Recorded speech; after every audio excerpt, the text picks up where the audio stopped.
तो हेलो बच्चों, हम लोग आइए नेक्स्ट क्लास की ओर बढ़ते हैं, नेक्स्ट पार्ट की ओर। लास्ट पार्ट में सॉल्यूशन के हम लोगों ने डिसॉल्यूशन और क्रिस्टलाइजेशन पढ़ा था, है ना। अभी हमें क्या देखना है? अभी हमें टॉपिक चल रहा था सॉल्युबिलिटी ऑफ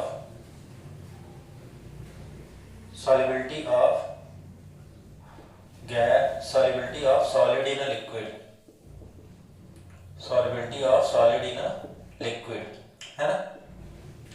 तो लास्ट टॉपिक में हम लोग डिसॉल्यूशन और क्रिस्टलाइजेशन देखे थे। आइए थोड़ा सा सैचुरेटेड और अनसैचुरेटेड सॉल्यूशन देख लेते हैं। सैचुरेटेड सॉल्यूशन क्या होता है? सैचुरेटेड सॉल्यूशन आपके वो सॉल्यूशन होते हैं जिसमें कोई और अधिक से अधिक सॉल्यूट डिसॉल्व नहीं कर सकते, यानी the solution in which no more solute can be dissolved at the same temperature and pressure is called what? Saturated solution. And the solution in which more and more solute can be dissolved at the same temperature and pressure is called what? Unsaturated solution, है ना। तो last topic में हम लोगों ने dissolution और crystallisation देखा था। ये रही सैचुरेटेड और अनसैचुरेटेड सॉल्यूशन की डेफिनेशन। इसको आप नोट कर लीजिएगा क्योंकि क्लास 9th में आप लोगों ने पढ़ा था, इस वजह से मैं इसको नोट नहीं करवा रहा हूँ। नेक्स्ट है आपका solubility of solid in a liquid में हम लोग जो इफेक्ट देखेंगे, डिफरेंट इफेक्ट थे। पहला क्या था? Pressure effect. क्या चीज बेटा? सॉरी, टेम्परेचर इफेक्ट पहला देखते हैं। क्या चीज? Temperature effect. तो अगर हम लोग टेम्परेचर इफेक्ट की बात करेंगे तो टेम्परेचर कैसे इफेक्ट करता है सॉलिड का लिक्विड में डिसॉल्यूशन पर। तो कैसे? इसके लिए हमें क्या लगाना रहता है? ली चैटरलियर प्रिंसिपल। ली चैटरलियर्स प्रिंसिपल क्लास 11th में पढ़ा था हम लोगों ने, ठीक। यानी ली चैटरलियर प्रिंसिपल कहता है कि अगर आपका डिसॉल्यूशन जो है, dissolution takes place when the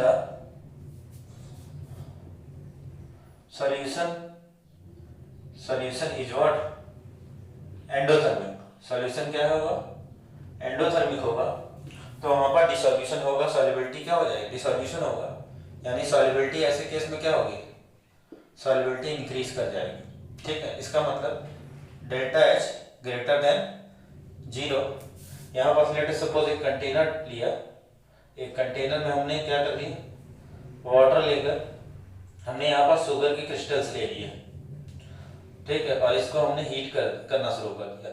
अभी क्या है? अभी शुगर को डिसॉल्व होने के लिए हमारे पास इस वाटर में हीट कैपेसिटी को एब्जॉर्ब करने की कैपेसिटी है। मतलब सिस्टम कैसा? एंडोथर्मिक है, जिसकी वजह से टेम्परेचर बढ़ाने पर क्या होगा? सॉल्युबिलिटी क्या होगी? इंक्रीज होगी। इस केस में जब डेल्टा है, जब केस एंडोथर्मिक होता है तो सॉल्युबिलिटी क्या होता है? सॉल्युबिलिटी डायरेक्टली प्रोपोर्शनल होता है किसके? आपका टेम्परेचर के। यानी टेम्परेचर बढ़ा दोगे तो सॉल्युबिलिटी क्या होगी? बढ़ जाएगी, और टेम्परेचर घटा दोगे तो सॉल्युबिलिटी क्या होगी? घट जाएगी, है ना। नेक्स्ट देखते हैं, solubility decreases when the system is what? Endothermic, no exothermic. इसका मतलब यहाँ पास डेल्टा एच लेस देन क्या होगा? 0 होगा। तो लेस देन 0 होगा तो यहाँ पास क्या हो जाएगा? सॉल्युबिलिटी इनवर्सली प्रोपोर्शनल होगा किसके? टेम्परेचर के। मतलब टेम्परेचर बढ़ाओगे तो सॉल्युबिलिटी क्या होगी? घट जाएगी। एक छोटा सा एग्जांपल देखता हूँ सॉलिड का लिक्विड में डिसॉल्यूशन का। ली चैटरलियर प्रिंसिपल ही लगाएंगे जो आप घरों में यूज करते हो। आपको पता है, आपका लेट अस सपोज एक कंटेनर में मैंने पानी लिया, चीनी डाल दिया। मुझे अगर उसको डिसॉल्व करना है तो हम लोग क्या करते हैं? हम लोग उसको हीट करना शुरू करते हैं। जब हीट करते हैं तो वहाँ पास शुगर क्या होता है? डिसॉल्व होना शुरू हो जाता है, ठीक है। यानी जब तक सिस्टम को हीट की रिक्वायरमेंट होती है तब तक वो टेम्परेचर लेकर सॉल्युबिलिटी को क्या करता है? इंक्रीज करता है। अब आप लगातार टेम्परेचर देते चले जा रहे हो, फिर एक समय ऐसा आता है कि वहाँ के वाटर के क्या होते हैं? जब सिस्टम को हीट की रिक्वायरमेंट नहीं होती है और सिस्टम पे हीट आपका जो टेम्परेचर दे रहे हो वो ज़्यादा होने लगता है, तो वहाँ से वाटर वेपर्स क्या होते हैं? आपका हीट के फॉर्म में इवोल्यूट होना शुरू हो जाते हैं। तो ऐसे केस में सिस्टम क्या बन जाता है? एक्सोथर्मिक। और आप लगातार अगर कंटिन्यूअस उसको हीट कर रहे हो तो एक समय ऐसा आता है कि वाटर वेपर्स धीरे धीरे क्या होते हैं? आपके इवेलुएट होते चले जाते हैं और लास्ट में चीनी का क्या बनता है, राब बन जाता है ना, ऐसा ही तो होता है। ठीक है, तो वहाँ पास हमारा अप्लाई होता है क्या चीज, ली चैटलियर प्रिंसिपल। जब हमें चीनी का राब बनाना होता है, पहले सिस्टम एंडोथर्मिक होता है तो सॉलिडिटी इंक्रीज हो रही होती है। जब सिस्टम एक्सोथर्मिक हो जाता है तो क्या होता है, आपका सॉलिबिलिटी क्या होती है, घट जाती है टेम्परेचर बढ़ाने पर, है ना। तो ये था solubility of solid in a liquid में क्या टॉपिक, टेम्परेचर इफेक्ट। अब देखते हैं solubility of solid in a liquid में हमारा नेक्स्ट टॉपिक है कैसे, प्रेशर इफेक्ट। कैसे बेटा, प्रेशर इफेक्ट। तो अगर हम लोग प्रेशर इफेक्ट की बात करेंगे तो there is no impact of pressure on the solubility of solid in a liquid, there is no impact, इसका कोई फर्क नहीं पड़ता है, कोई इम्पैक्ट नहीं पड़ता है solubility of solid in a liquid में। ठीक है, तो आइए अब हम लोग, ये हमारा टॉपिक था सॉलिबिलिटी में, solubility of solid in a liquid.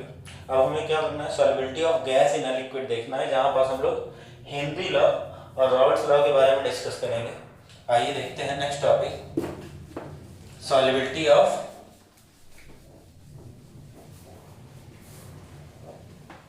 Next topic solubility of gas in a liquid. एक छोटा सा एग्जांपल देखते हैं solubility of gas in a liquid में। इसको हेनरी ने प्रपोज किया था, तो आइए पहले इसके बारे में एक छोटा सा एग्जांपल देख लेते हैं। लेट अस सपोज ये क्या है, एक सिस्टम है, ये आपका एक्वेरियम है। ठीक है, एक्वेरियम या मान लो आपका पॉन्ड है या मान लो रिवर है। यहाँ पास एक्वेटिक लाइफ रहती है ना, यहाँ पास क्या रहता है, आपका एक्वेटिक लाइफ रहता है ना, यहाँ पास एक्वेटिक लाइफ रहता है। एक्वेटिक लाइफ आपका क्या करता है, सांस कैसे लेता है, जो ऑक्सीजन डिजॉल्व होते हैं किसमें, ऑक्सीजन डिजॉल्व इन वाटर होते हैं। तो यहाँ पास गैस का ही तो डिसोल्यूशन है वाटर में। अच्छा, ये जो O2 है वो क्या होता है, आपका एटमॉस्फेयर से इक्विलिब्रियम में रहता है। इक्विलिब्रियम में मतलब जो यहाँ पास ऑक्सीजन पहले से मौजूद है उसको एक्वेटिक लाइफ आपका एक्वायर कर लेते हैं, रेस्पिरेट कर लेते हैं, और यहाँ से जो आपके एटमॉस्फेयर में ऑक्सीजन है वो लगातार इक्विलिब्रियम में आने के कारण से यहाँ पास ऑक्सीजन का जो लेवल है वो क्या किए रहता है, मेंटेन किए रहता है। ठीक है, अब तुम्हें पता है डिफरेंट गैसेस है तो डिफरेंट गैसेस का डिसोल्यूशन भी क्या होगा, डिफरेंट होगा।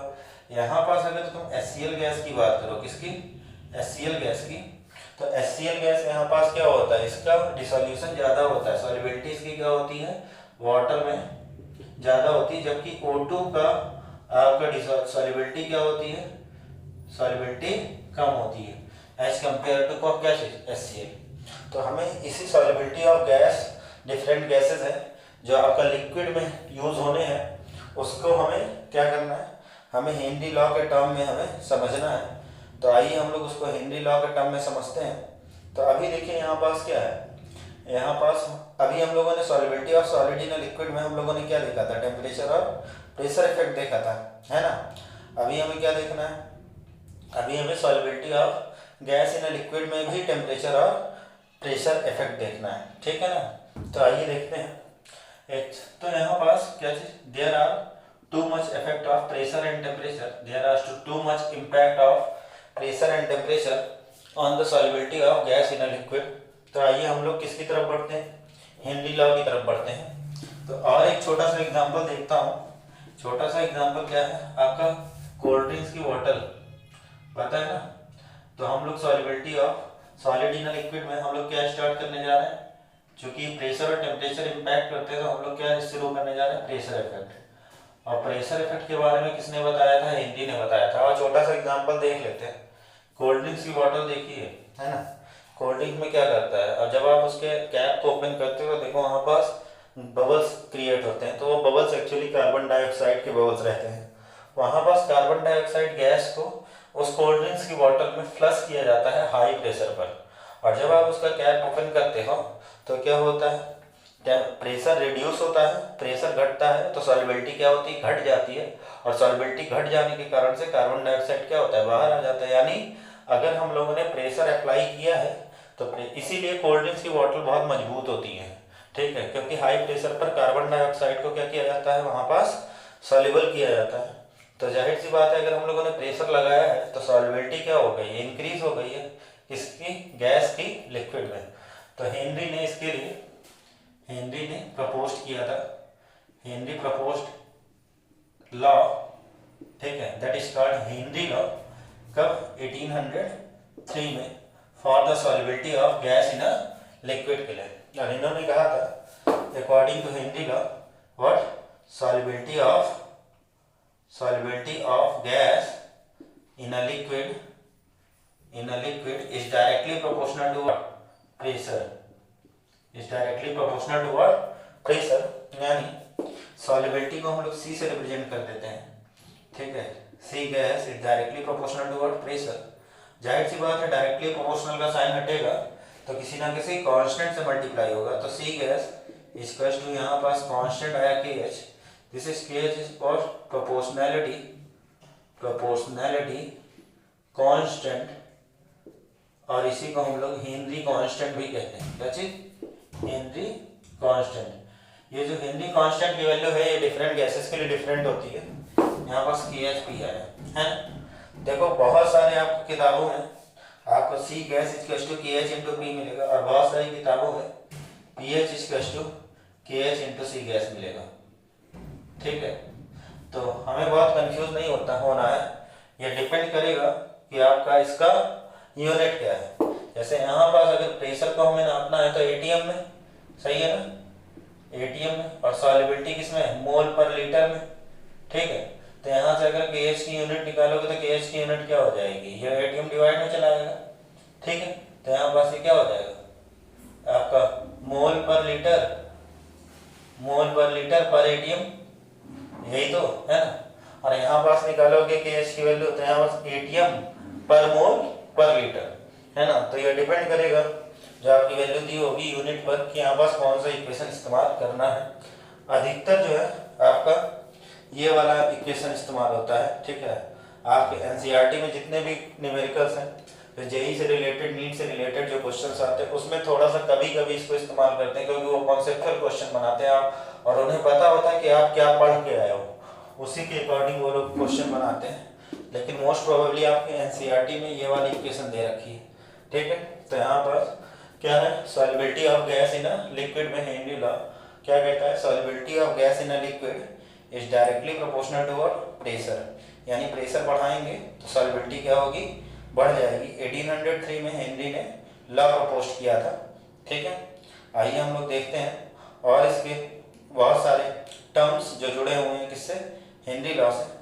तो देखो अब हमारा, अगर हम लोग बात करेंगे कि अब देखो solubility of gas in a liquid में हमने कहा डायरेक्टली प्रोपोर्शनल होता है टेम्परेचर के। तो यहाँ पर बहुत सारी चीजें इम्पैक्ट करती हैं, ठीक है, बहुत सारी चीजें इम्पैक्ट करती हैं कि हेनरी लॉ हर जगह काम, हर जगह वर्क नहीं करता है।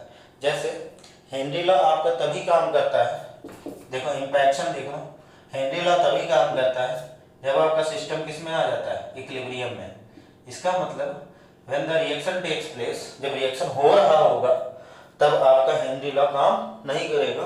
तो हेनरी लॉ कभी काम करेगा जब आपका सिस्टम किस में आ जाए, इक्विलिब्रियम में आ जाए। यानी when chemical reaction takes place, जब केमिकल रिएक्शन हो रहा होगा तो केमिकल रिएक्शन होते समय हेनरी लॉ काम नहीं करेगा।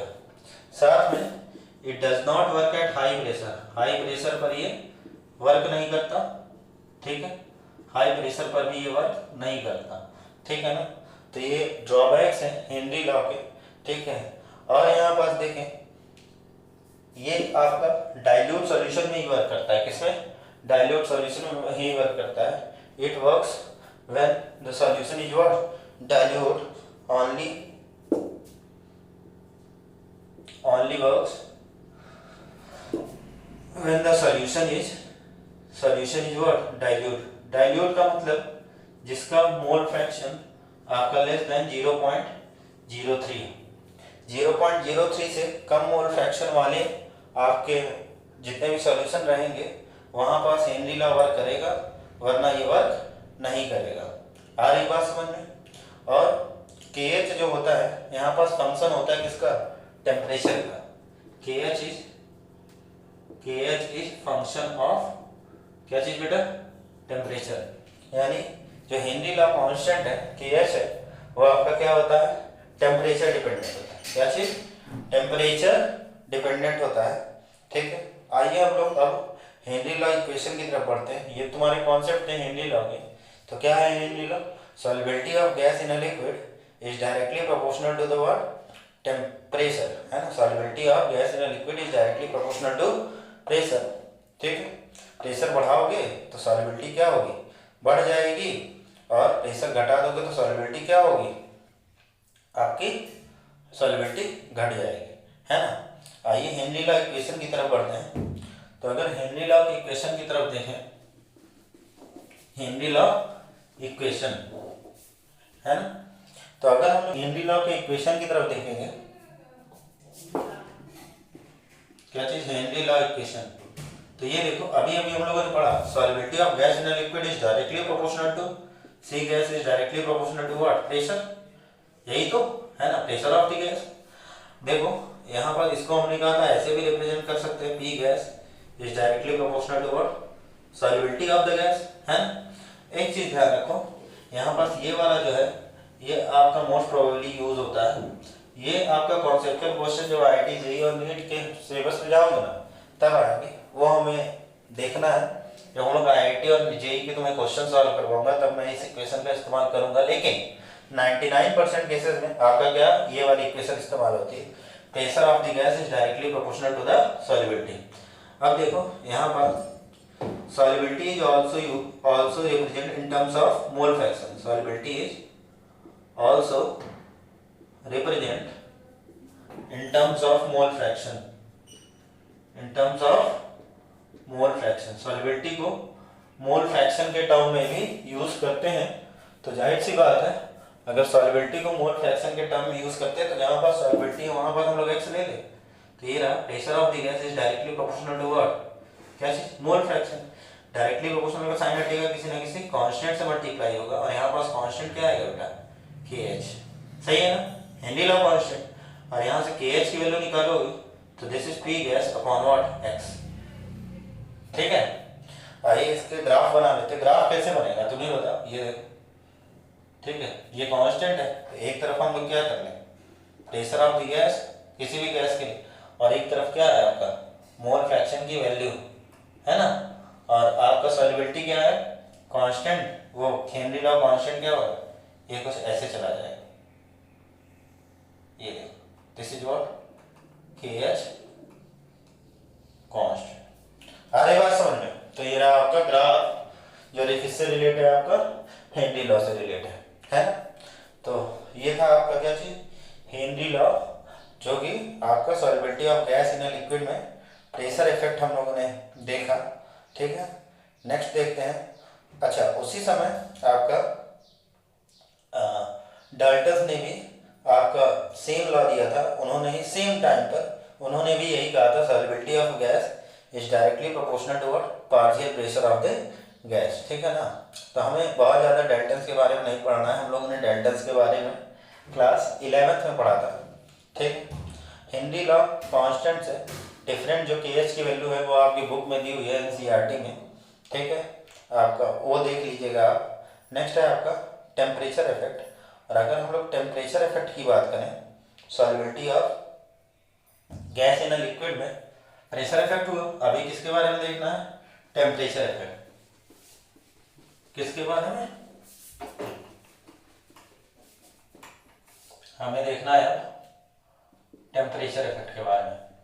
तो टेम्परेचर इफेक्ट के बारे में बात करोगे, आप देखो जब किसी भी कंटेनर में आप वाटर लो और इस वाटर को अगर हीट करना शुरू कर दो, ठीक है, तो आप देखो यहाँ पास लगातार क्या होता है, बबल्स निकलते हैं, यानी जाहिर सी बात है गैस क्या हो रहा है, टेम्परेचर बढ़ाने पर रिलीज हो रही है जो कंटेनर में प्रेजेंट थी। तो इस वजह से यहाँ पास हम लोग इसके लिए लिख सकते हैं, solubility decreases with increase in what, temperature. Solubility temperature बढ़ाने पर क्या होता है, घट जाता है, किसका, गैस का लिक्विड में, है ना बेटा। तो ये था आपका टेम्परेचर इफेक्ट। टेम्परेचर इफेक्ट में बस इतना ही है। ठीक है, क्योंकि बहुत ज़्यादा इम्पैक्ट नहीं कर पाता है, सॉल्युबिलिटी केवल घट जाती है, तो इस वजह से यहाँ पास इतना ही टर्म्स है।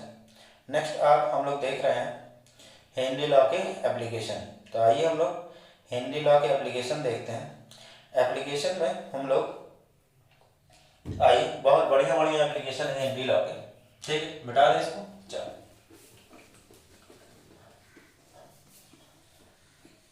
Solubility of gas in a liquid में हेनरी लॉ टॉपिक चल रहा है, और अभी हम लोग क्या देखने जा रहे हैं, हेनरी लॉ के एप्लीकेशन। क्या चीज बेटा?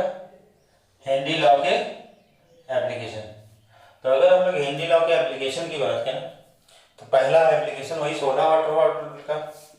ठीक है, soda water bottle, carbon dioxide gas flushed in soda water bottle at high pressure. Pressure बढ़ाते हो, सोडा वाटर बॉटल एट क्या चीज? हाई, एट हाई प्रेशर, है ना। सेकंड देखते हैं यहाँ पर CO2 के बाद। अब आप देखो, हम केस देखने जा रहे हैं स्कूबा डाइवर का, स्कूबा डाइवर का या आपका क्लाइंबर्स का।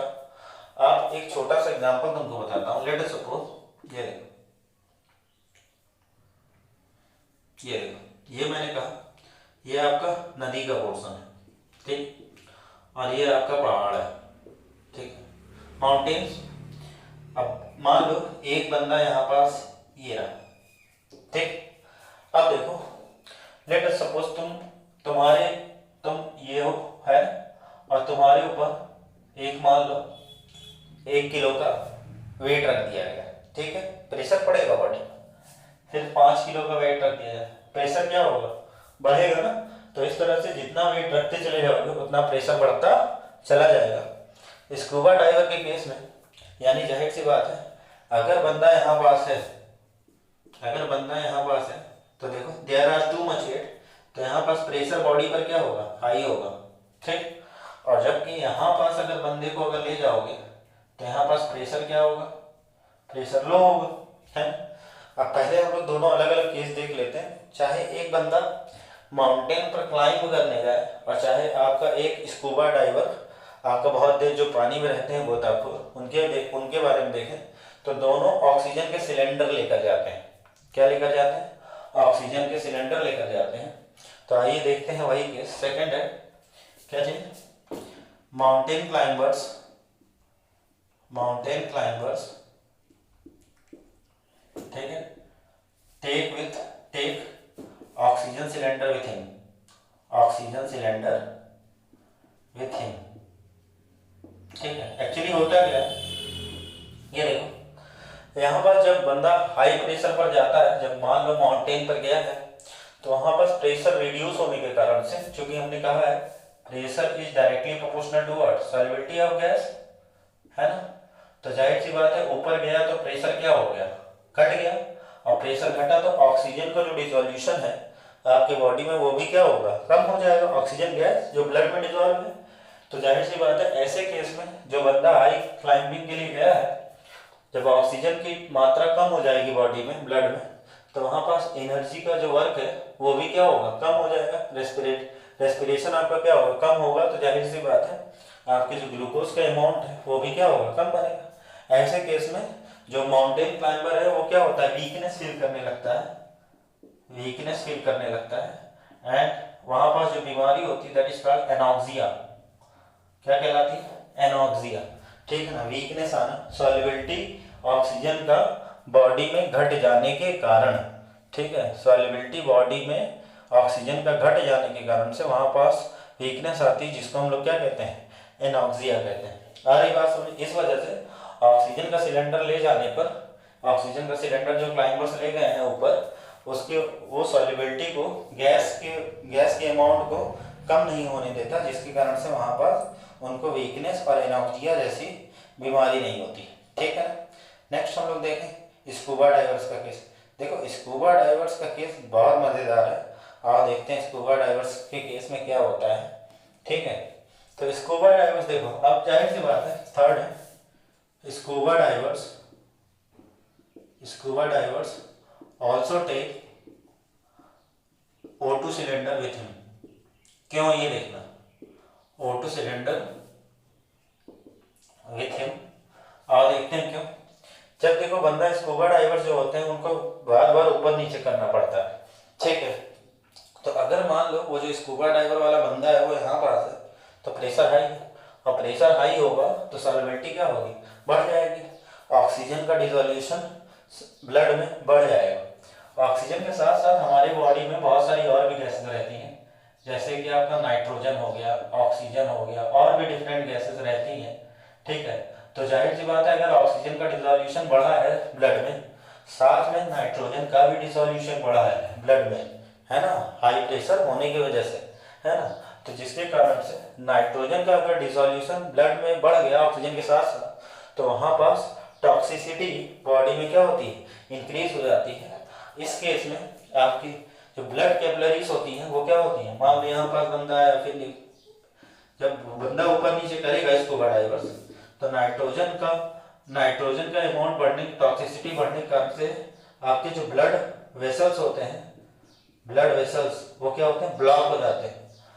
ब्लड वेसल्स ब्लॉक हो जाते हैं, और ब्लड वेसल्स ब्लॉक हो जाने के कारण से ब्लड का सर्कुलेशन क्या होता है, आपका रिड्यूस हो जाता है। और ब्लड वेसल्स रिड्यूस हो जाने के कारण से, ब्लड का सर्कुलेशन रिड्यूस हो जाने के कारण से आपके क्या होते हैं, वहाँ से एक बीमारी होती है जिसको हम लोग बेंट्स कहते हैं। क्या कहते हैं बेटा, बेंट्स कहते हैं, ठीक है। और बेंट्स की वजह से इंसान की डेथ भी हो सकती है। तो क्या हुआ, स्कूबा डाइवर्स को बहुत ज़्यादा ऊपर नीचे होने की वजह से आपके वहाँ पास नाइट्रोजन का क्या हुआ, नाइट्रोजन का अमाउंट भी इंक्रीज होता है ऑक्सीजन के साथ साथ, ठीक है, हाई प्रेशर की वजह से, जिसके कारण से टॉक्सिसिटी बढ़ जाती है। और टॉक्सिसिटी बढ़ जाने की वजह से वहाँ पास ब्लड वेसल्स ब्लॉक हो जाते हैं। ब्लड वेसल्स ब्लॉक होने के कारण से आपके ब्लड वेसल्स ब्लॉक हो जाते हैं, जिसके कारण से ब्लड कैपिलरीज ब्लॉक हो जाती है, जिसके कारण से आपके क्या होता है, ब्लड का सर्कुलेशन रिड्यूस हो जाता है। और वहाँ पास एक बीमारी होती है जिसको हम लोग क्या कहते हैं, आपका बेंट्स कहते हैं। क्या कहते हैं, बेंट्स, BE बेंट्स, जिसकी वजह से स्कूबा डाइवर्स की आपके डेथ भी हो सकता है। इस वजह से स्कूबा डाइवर्स भी क्या होते हैं, आपका ऑक्सीजन सिलेंडर लेकर जाते हैं, ठीक है। और उस ऑक्सीजन सिलेंडर में आपका हीलियम होता है, नाइट्रोजन होता है, और आपका क्या होता है, हीलियम, नाइट्रोजन और ऑक्सीजन। उस ऑक्सीजन सिलेंडर में जो ऑक्सीजन सिलेंडर वो लेकर जाते हैं, उस ऑक्सीजन सिलेंडर में आपका ऑक्सीजन होता है O2, हीलियम होता है, और क्या होता है, नाइट्रोजन होता है, ठीक है। आपका ऑक्सीजन होता है, हीलियम होता है, और नाइट्रोजन होता है, जिसमें ऑक्सीजन आपका 32% होता है। कितना बेटा, 32% होता है। आपका हीलियम जो होता है यहाँ पास वो आपका 11.7% होता है। हीलियम कितना होता है, 11.7%। ऑक्सीजन कितना होता है, 32%। और बाकी बचा कुचा 52.3% आपका क्या होता है, आपका नाइट्रोजन गैस होता है। आ रही बात समझ में। तो इस तरह से आपका जो ऑक्सीजन सिलेंडर लेकर जाते हैं वो आपके ऑक्सीजन का डिसोल्यूशन या नाइट्रोजन का डिसोल्यूशन कम या ज़्यादा नहीं होने देता स्कूबा डाइवर्स को, और जिसके कारण से उनकी ब्लड कैपिलरीज ब्लॉक नहीं होती और उनको बेंट्स जैसी बीमारी नहीं होती है, जिसके कारण से वो क्या होते हैं, जीवित रहते हैं। आ रही बात समझ में। तो ये थे एप्लीकेशन किसके, आपके हेनरी लॉ के, है ना। तो ये तो हेनरी लॉ था, ये solubility of gas in liquid के लिए था। हम लोगों ने क्या देखा, प्रेशर इफेक्ट देखा। अब हम लोग कहाँ बढ़ेंगे, आपका टेम्परेचर इफेक्ट पर। कब बेटा, टेम्परेचर इफेक्ट पर। तो अगर हम लोग देखो यहाँ पास हम लोग टेम्परेचर इफेक्ट की देखें, क्या चीज, टेम्परेचर इफेक्ट। तो टेम्परेचर इफेक्ट में अभी अभी हम लोगों ने पढ़ा था, कब, जब आपका सॉलिड का लिक्विड में डिसोल्यूशन किया था। तो यहाँ पर भी सेम होगा, टेम्परेचर इंक्रीज होगा, ठीक है, temperature increases solubility of gas in a liquid क्या हो जाएगा, डिक्रीजेस, ठीक है ना। एक्वेटिक लाइफ में टेम्परेचर जब बढ़ता है तो वहाँ पर ऑक्सीजन का डिसोल्यूशन कम हो जाता है, जिसके कारण से आपके जो एक्वेटिक लाइफ होते हैं, मछलियाँ वगैरह होती है, गर्मियों के दिन में सरफेस पर ज़्यादा आती है ताकि वो ऑक्सीजन को ले सकें। आगे बात समझ। तो ये था आपका Henry law, solubility of gas in a liquid. जिसमें हम लोगों ने देखा pressure effect, temperature effect. Pressure effect में आपका हेनरी लॉ था, ठीक है, उसके एप्लीकेशन देखे, और क्या था आपका टेम्परेचर इफेक्ट था। यहाँ से आपके बोर्ड्स में क्वेश्चन आते हैं, ठीक है। नेक्स्ट क्लास में हम लोग हेनरी लॉ के न्यूमेरिकल्स डिस्कस करेंगे, ठीक है। और अगर आपने अभी तक चैनल को सब्सक्राइब, लाइक या शेयर नहीं किया है तो आप उसको सब्सक्राइब कर दें, लाइक कर दें, शेयर कर दें, ताकि और भी ज़रूरतमंद बच्चों को आपकी वीडियोस लेक्चर पहुंच सके, ठीक है। मैथ्स के, फिजिक्स के सारे लेक्चर्स आपको बहुत जल्द आपको अपडेट करूंगा, और जो भी अपडेट्स होता जाएगा सब्सक्राइब करने पर आपको अपडेट्स मिलते जाएंगे। ओके, जय हिंद, वंदे मातरम।